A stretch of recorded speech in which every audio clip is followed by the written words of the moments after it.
Продолжуваат препокувањата меѓу владините коалициони партнери во врска со скандалот за злоупотреба на 19 милиони евра од фондот за пензиско осигурување.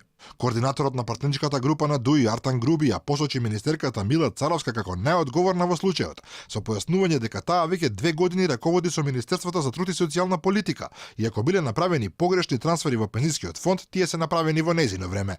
Министерката е 2 години на таа функција и ако биле направени овие погрешни трансфери, тие се направени и во нејзино време, бидејќи трансферите се прават од Министерството со кое раководи таа. Значи, одговорноста треба да се бара најпрво кај неа, а потоа и кај другите. Во целиот овој период, ние сме имале низа министри. Додека поделбата во првиот и вториот столб е направена од времето на владата на СДСМ ДУИ уште од 2003 година.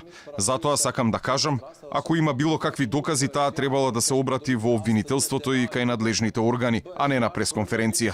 Вице-премиерот Бојар Османи вчера во име на ДУИ се закани со пријави против сите што ја вмешуваат партијата во скандалот, а изјавата на Царовска за злоупотреби во фондот ја нарече несрекна. Груби пак смета дека се работи за неумесна изјава од министерката, која според него изгледа се уште мислела дека раководи со невладина организација, а не со толку важно министерство, порачувајќи во иднина да внимава што зборува при јавните презентации.